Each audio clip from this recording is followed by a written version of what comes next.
তেল সংকটে রাজধানীর ফিলিং স্টেশনগুলোর চিত্রটি জেনে আসতে চেয়ে আমাদের সহকর্মীরা যুক্ত হবেন। শুরুতেই রাজধানীর খবর জানবো। মুহাজির হক আমার সঙ্গে যুক্ত হয়েছেন।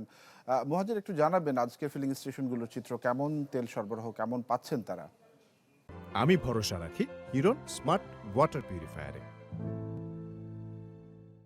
তানভীর, আমি এখন এই মুহূর্তে আছি রাজধানীর বিজয় সরণির ট্রাস্ট ফিলিং স্টেশন যেটি রয়েছে সেখানে, এবং সকাল থেকে আমরা দেখতে পাচ্ছি যে এক ধরনের দীর্ঘ লাইন, যেটা সচরাচর আমরা এখন একটা নিয়মিত চিত্র হয়ে গেছে রাজধানীর, বিশেষ করে রাজধানীর যে সমস্ত এলাকায় ফিলিং স্টেশনগুলো রয়েছে সে সমস্ত এলাকাতেও কিন্তু এর প্রভাব পড়ছে। অর্থাৎ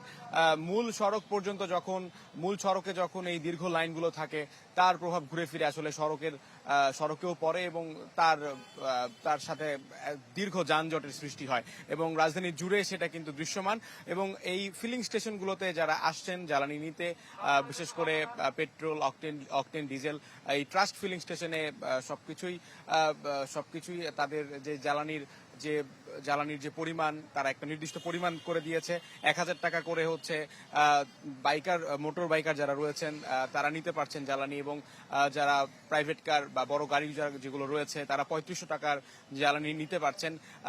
তবে যে লাইনের আমি কথা বলছি সেটা কিন্তু প্রায় বিজয় সরণি থেকে, যদি সহজ করে বোঝাই, জাহাঙ্গীর গেট পার হয়ে মহাখালী পর্যন্ত সেই মোটর বাইকারদের দীর্ঘ লাইন, এবং সেই সারিটা এই আজকে সকাল থেকেই আবহাওয়াটা একটু মেঘাচ্ছন্ন ছিল এবং বৃষ্টিতে ভিজে অনেকেই ছিলেন। সেই ক্ষোভটাও কিন্তু আমাদেরকে জানাচ্ছিলেন যে বলা হচ্ছে যে যুদ্ধবিরতি, কিন্তু সেই যুদ্ধবিরতির প্রভাব কেন এখনো দেশে পড়ছে না, জ্বালানির এই সংকট কবে নিরসন হবে, সরকারের দিকে তারা আসলে এই প্রশ্নটা ঘুরে ফিরে ছুটছেন। এবং বারবার সরবরাহর কথা ঘুরে ফিরে আসলেও সাধারণ মানুষ যারা রয়েছেন, যাদের শত শত কর্মঘণ্টা নষ্ট হচ্ছে প্রত্যেক এই ইস্যুতে, সেই কারণে তারা কিন্তু দিন শেষে ব্যাপক ভোগান্তির শিকার, এবং ঘুরে ফিরে তাদের দিন শেষে একটাই প্রত্যাশা যে দ্রুত আসলে একটা সমাধান হওয়া উচিত। তানভীর।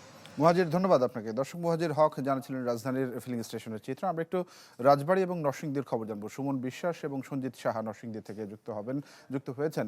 শুরুতে আমরা একটু রাজবাড়ির খবর জানতে চাই। সুমন বিশ্বাস, একটু জানাবেন চিত্রটা কেমন রাজবাড়ির?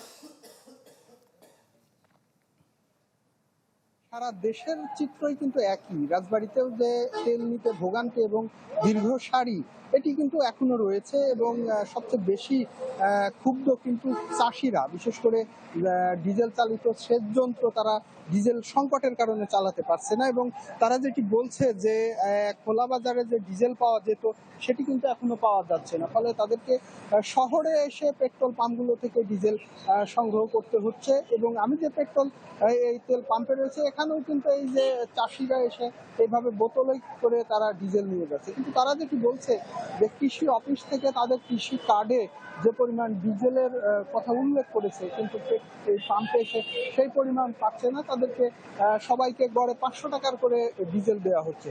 তারা চাষিরা যেটি বলছে, এই পরিমাণ ডিজেল নিয়ে আসলে তাদের দৈনন্দিন চাহিদা মেটে না, ফলে প্রতিদিনই তাদেরকে এইভাবে এই তেল পাম্পে আসতে হচ্ছে। পাশাপাশি মোটর সাইকেল বা অকটেন চালিত যে যানবাহনগুলো রয়েছে তাদেরও কিন্তু ভোগান্তি এখনো কিন্তু রয়েছে। রাজবাড়ী শহরে তিনটি তেলের পাম্প রয়েছে। আজকে একটি পাম্পে তেল সরবরাহ করছে, দুটি পাম্প কিন্তু বন্ধ রয়েছে, ফলে স্বাভাবিকভাবে এই একটি পাম্পের উপর সকল চাপ পড়েছে। ডিজেল চালিত যানবাহন থেকে শুরু করে মোটর সাইকেল সবকিছু মিলিয়ে যে দুর্ভোগ দিনে দিনে কিন্তু এটি বাড়ছে। সবচেয়ে বড় কথা, কৃষির উপর এটি একটা নেতিবাচক প্রভাব পড়ছে। চাষিরা অনেক ক্ষুব্ধ এই তাদের চাহিদা মতো ডিজেল না পেয়ে। তানভীর, এই ছিল রাজবাড়ির পরিস্থিতি। জি সুমন, ধন্যবাদ আপনাকে। আমরা একটু সঞ্জিতের কাছে যাব, নরসিংদীর খবর জানবো। সঞ্জিত। তানভীর, আসলে জ্বালানি তেলের যে সংকট, সেই সংকট কিন্তু সহসায় পিছু ছাড়ছে না, এবং এই সংকটটা কিন্তু সময়ের সাথে সাথে বেশ তীব্র হচ্ছে। আমরা যেটা দেখতে পাচ্ছি যে নরসিংদীর যেসব যানবাহন গুলো রয়েছে তারা কিন্তু দীর্ঘ একটা ভোগান্তিতে পড়ছে, এবং এখানে যে পেট্রোল পাম্প গুলো রয়েছে সেই পেট্রোল পাম্প গুলোতে আজকে কিন্তু কোনোটিতেই তেল নেই।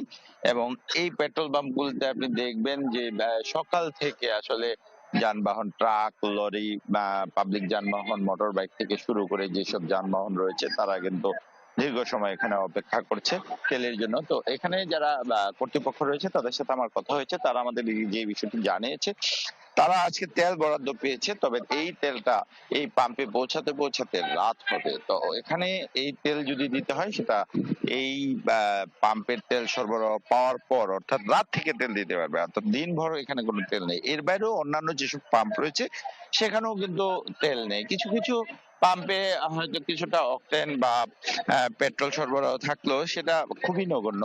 তো সবচেয়ে বড় যে বিষয়, যে আসলে এই তেল সংকটের কারণে সবচেয়ে বেশি প্রভাব পড়ছে নিত্য প্রয়োজনীয় জিনিসপত্রের উপরে, সেখানে কিন্তু দাম বাড়ার একটা প্রবণতা ইতিমধ্যেই আমরা লক্ষ্য করতে পেরেছি। আর সবচেয়ে বড় যে বিষয়টি সেটা হচ্ছে কাঁচা বাজার এবং মাছের বাজার যেগুলো রয়েছে সেই সব জায়গায় কিন্তু আসলে এই দামের সবচেয়ে বড় প্রভাবটা পড়েছে। তো এই যে ভোগান্তি, সেই ভোগান্তিটা আসলে কবে কমবে সেই বিষয়টা এখনো নিশ্চিত করে বলা যাচ্ছে না।